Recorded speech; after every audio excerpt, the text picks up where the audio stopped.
வணக்கம். 8 நம்பர் தலைவர் பேசுகிறேன். நேற்று அதிமுக பொதுக்குழு சிறப்பாக கூடியிருக்கு.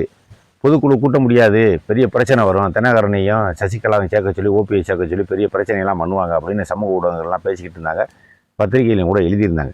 நேற்று செய்தி சேனல்களில் கூட இதை பற்றியும் வாதமாக பேசினாங்க. இதை தகராறு வரும், சண்டை வரும், இது அடிதடி வரும், இதோட பொதுக்குழு பாட்டிடுவாங்க, இப்போ ரெட்டலை யாருக்குங்கிற பிரச்சனை வரும், ரெட்டலையை முடக்கிடுவாங்க அப்படிங்கிற மாதிரிலாம் அவங்கெல்லாம் பேசிக்கிட்டே இருந்தாங்க. இப்போ போய்கிட்டு இருக்க பொதுக்குழு நல்லபடியாக அவர் முடிச்சிட்டாரு. எந்த எதிர்ப்பு பொருளுமே வரல. அங்கே இதை பொறுத்தளவு நம்ம கருத்து என்ன சொல்கிறதுனா, சசிகலாவுக்கும் தினகரனுக்கும் அங்கே இடம் இல்லாத மாதிரி தெரியுது. மேற்கொண்டு ஓபிஎஸ் சேர்ப்பீங்களா அப்படின்னு அவங்க கேட்கறக்கூடிய எடப்பாடியை பொதுச் செயலாளராகவும் எடப்பாடியை முதலமைச்சராகவும் ஏற்றுக்கிறவங்கள சேர்த்துக்குருவோம் அப்படிங்கிற மாதிரி அவங்க குரல் வந்து வேறு மாதிரி பேசியிருக்காங்க. ஆக மொத்தத்தில் இது சேர்க்க மாட்டாங்கிற மாதிரி தான். ஏன்னா எல்லா பதிவையும் நானே வச்சுக்கிருவேன். நீ ஒரு சாதாரண கடைக்கோடி தொண்டை மாதிரி காக்கா பற கால இடத்துல ஒரு அதிமுக தொண்டை எப்படி இருப்பானோ அதே தொண்டைனா நீ சசிகலாவும் தினகரன் இருந்தா வா அப்படின்னு சொல்கிற மாதிரி தான் இந்த கதை. அப்படியே தினகரனும் சசிகலாவும் சரி அப்படின்னு சொன்னோம்னா இது எப்படி சரியாக வரும்? கூட இருந்தே நீங்கள் தோளில் இருந்தே செவியை கடிக்க பார்க்குறீங்க, அதனால கிடையாது அப்படிம்பாங்க, மாறிக்கிட்டு பேசுவாங்க. அதனால் நீங்கள் சேர்க்குறீங்க, சேர்க்கலை, அது உங்கள் கட்சி பிரச்சனை, அது ஒரு பக்கம் இருக்கட்டும். நேற்று அதிமுக பொதுக்குழு நடந்துச்சு. நடந்ததில் ஒரு 2500 பேர் என்னமோ பொதுக்குழு உறுப்பினர்கள் விலைக்கு 2500 பேர் 2000 பேர் இருக்காங்க, கீழே உட்காந்துருக்காங்க. ஒரு 40-30 பேர் மேடையில் உட்காந்துருக்காங்க, எடப்பாடி பழனிசாமி உட்பட. அப்போ அந்த 40-30 பேர் ஏற்கனவே 20 வருஷமாக 25 வருஷம் மந்திரியாக இருந்தவங்க தான். ஜெயலலிதா காலத்தில் இருந்து அவங்க திருப்பி எடப்பாடி காலத்துலேயும் மந்திரியாக இருந்தாங்க. திருப்பி அவங்க அதிமுக ஆட்சிக்கு வந்தாலுமே அந்த மேலே உள்ளவங்க தான் மந்திரியாக இருப்பாங்க. நீ அவங்கள வாயை பார்த்துட்டே போய் மண்டையை போட்டு உமுறு குடிச்சிட்டு சாக வேண்டிய அதிமுக தொண்டை போகிறான். ஒரு தடவை தான் ஒருத்தருக்கு மந்திரி பதவி கொடுக்கணும், அதனால் தகராறு பண்ணுங்க, சேட்டை பண்ணுங்க, பிரச்சனை பண்ணுங்க, அடிதடி நடத்துங்கன்னு நான் ஏற்கனவே சொன்னேன். எல்லா கட்சிக்காரனே சொன்னேன். ஏப்பா காலம் முழுக்க கட்சி தொடங்குறதே அவனே மந்திரியா இருக்கான், அவனே எம்எல்ஏவா இருக்கான், ஏன் நாங்கள் எம்எல்ஏ ஆனால் நாடு அழிஞ்சா வரும், கட்சி அழிஞ்சா வரும் கேளுங்கடா நான் சொன்னேன். ஆனால் நீங்கள் ரோசம் உள்ள உங்களுக்கு எதை வெந்த சோரம் உங்கள் சோரத்தை விட்டு எதோ நமக்கு தேவை 10-5 கிடைச்சா போதும், நம்ம கொத்தடிமையாக இருந்து சுடுகாட்டுக்கு போய் சேருவோம் அப்படின்னு அண்ணாமிக்காரன் தொண்டை முறை ரோசம் இல்லாமல் உடம்புல ரத்தம் ஓடுதா என்ன ஓடுதுன்னு எனக்கே தெரியல. சண்டை ஓடுங்கன்னு சொன்னேன் நான் உங்களை. ஜனநாயகம் சரினா சண்டை ஓடணும், நீ போகணும். எப்போவுமே ஜெயிச்சு வந்தால் முனிசாமியாக மந்திரியாக இருக்க போகிறாரு, அதே போல் வீரமணிதான் மந்திரியாக இருக்க போகிறாரு, எம்எல்ஏவாக இருக்க போகிறாரு. ஒன்றும் புதுசான சாதாரண தொண்டைகளுக்கு அங்கே இடமே இல்லை, வேலையும் கிடையாது. இதுக்குத்தான் வேட்டியை ஆய்வுன்னு கட்டிக்கிட்டு இதே பொதுக்குழு மாதிரி உன்னை கூட்டிக்கிட்டு நேற்று இருந்தாங்க. பொதுக்குழுல 16 தீர்மானங்கள் போட்டிருக்காங்க. டங்ஷன் திட்டத்தை நாங்கள் எதுக்குறோம் அப்படிங்கிற மாதிரி சொல்லியிருந்தாங்க. டங்ஷன் திட்டத்தை நீங்கள் கொண்டு வர்றதில்லை, அது மத்திய சர்க்கார் கண்ட்ரோலில் இருக்குது, மாநில சர்க்கார் கண்ட்ரோலில் இல்லை. ஏற்கனவே மு.க. ஸ்டாலின் கூட நான் கருத்து கேட்கும்போது கூட இங்கே அது இருக்குது இங்கே இருக்குன்னு சொன்னாரே ஒளி எதிர்ப்பு தெரிவிக்கலை அப்படின்ற மாதிரி ஒரு பேச்சுக்கள்லாம் நீ பேசிக்கிட்டே இருக்காங்க.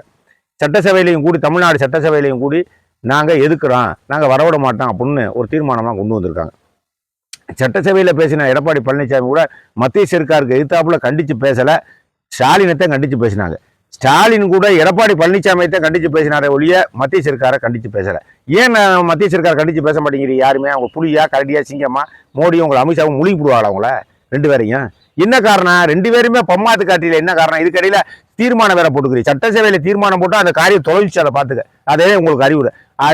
அரசியல் தெரிஞ்சதே தெரியாதவனுக்கு எல்லாம் நான் ஒரே ஒரு விஷயத்தை சொல்லி, சட்டசபையில் அதை கொண்டு வர மாட்டோம் தீர்மானம் போட்டேன்னா அதோடு தொலைச்சு அந்த திட்டம் வரப்போகுதுன்னு அர்த்தம். இலங்கை போகிற நிப்பாட்டினாங்களா அவன் பாட்டுக்கு எதிர்த்து அடிச்சுக்கிட்டே போய்கிட்டு இருந்தேன், கடைசியில் விழுத போய் ஓடி ஒடிச்சு போடாங்க. இலங்கை மீனவரை ஒன்றும் பண்ண முடியல. நீட்டு தேர்வுக்கு தீர்மானம் போட்டியில் அதை நீக்கிட்டானப்ப எல்லாத்துக்கும் தானே தீர்மானம் போட்டு, அது மாதிரி டங்ஷன் திட்டத்துக்கு தீர்மானம் போட்டு ஆட்டோமேட்டிக்காக வந்து இறங்கிடுவேன். நாளைக்கு என்ன 2 நாள் வந்து புல்டோசர் வந்து இறங்கிறோம். நீ என்ன சொல்ல? அப்போ நீ ஆமா சொல்லிட்டு தானே அர்த்தம். ஏன்னா கண்டிச்சு மத்திய சர்க்காரை கண்டிச்சு தீர்மானம் கொண்டு வரல, என்ன காரணம்? மத்திய சர்க்கார் கண்டிக்க நீ வாட்டுக்குன்னா எடப்பாடி பழனிசாமி மாநிலத்தினுடைய சொத்தாது. 3 அடிக்கு கீழே அனைத்துமே மத்திய சர்க்கார் சம்பந்தப்பட்ட விஷயம் தான். நிலக்கரியில இருந்து, தங்கத்துல இருந்து, டங்ஷன்ல இருந்து, துத்தநாகத்துல இருந்து, இரும்புல இருந்து அனைத்து மத்திய சர்க்கார் சேர்ந்தது. அப்படி வர்றான்ல, கண்டிக்கணும்ல, இங்க வா விட மாட்டான், மத்திய சர்க்கார் கண்டிச்சு தீர்மானம் கொண்டு வரணும் அப்படின்னு சொல்லி எடப்பாடி சொன்னீங்களா? சரி, இவராவது சொன்னாரா? எதுவுமே இல்லை. இவங்க கூட சண்டை, இவங்களுக்கு கூட மாநில பிரச்சனை மாதிரி சண்டை ஓடுக்கிட்டு என்னமோ சட்டசபையில் 2 பேரும் ஆச்சாக்கு மூச்சை எதை காணாத கண்ட மாதிரி ஒரு மண்ணாங்கட்டியும் கிடையாது 2 பேரும் பேச்சுல. தீர்மானம் போடியா, மத்திய சர்க்கார் கண்டிச்சு தீர்மானம். இங்க என்ன வர்றேன், இங்க எதுக்கு வர்றேன்? அங்க என்ன டென்ஷன் இருக்கு? பூமிக்கு கீழே தோணுனா 9 கிலோமீட்டர் கீழே தோணுனா வெறும் தங்க மலையா இருக்கான். எல்லாரும் பணக்காரன் ஆயிடலாமா? ஒவ்வொருத்த வீட்லயும் குறைந்த வச்சா 60 கிலோ 70 கிலோ நகை இருக்குமா? குறைந்த வச்சா நான் சொல்றேன் கூடுதலா 1000 கிலோ 5000 கிலோ வரைக்கும் இருக்குமா? தோண்டு அப்ப தோண்டுவியா?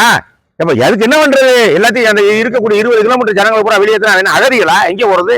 எங்கே தீவுக்குள்ள கொண்டு இறக்குறதா? அவனை காசு கொடுத்து என்ன பண்றது? காசு கொடுத்து காசை வாங்கி என்ன பண்றது? அங்கே அந்த காசு கொடுக்கல பல பிரச்சனை இருக்கு. அங்கே குத்தகை சொத்துங்கிறேன், ஓனர் ஒரு ஆள் இருக்கேன், காலங்காலமா உழுதுகிட்டு இருக்க ஒரு பக்கம் இருக்கேன், பல பிரச்சனை. எதுவுமே அவங்க பேச மாட்டாங்க, எதை பத்தியுமே அவங்க பேச மாட்டாங்க. இவங்களுக்கு தேவை சும்மா நானும் அவர் எடப்பாடி பழனிசாமி நான் அடையாளம் காட்டணும், நான் தான் இருக்கேன் பாத்துக்க, சட்டசேவை கூடிருச்சு, நான் தான் தகராறு பண்றேன், நான் தான் வில்லங்கம் பண்றேன், நான் தான் தடுத்து நிப்பாட்டுறேன் அப்படின்னு போக்கஸ்.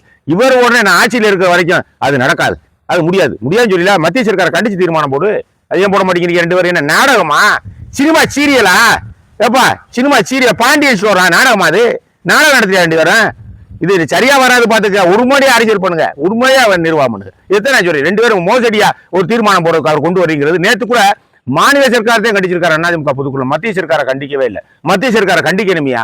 நான் ஆதரிச்சேன் பாராளுமன்றத்துல, நான் இப்ப கண்டிக்கிறேன், நீ கண்டி. என்ன காரணம்? அவருக்கு பதவி போயிருமா? அவர் எடப்பாடி பழனிசாமிக்கு பொதுச்செயலாளர் பிடிங்கி வேளாண்ட கொடுத்து போவாங்க. இவருக்கு ரைடு வந்துருமா, ஐடி ரைடுல இருந்து, இன்கம் டாக்ஸ் ரைடுல இருந்து, சிபிஐ ரைடுல இருந்து எல்லாருக்கும் வந்துருமா. உங்க சௌரியத்துக்கே 2 பேரும் கட்சி வச்சு நடத்திக்கிட்டு நாட்டு மக்களை போய் முட்டாப்பல் ஆக்குறீங்களா? எங்களெல்லாம்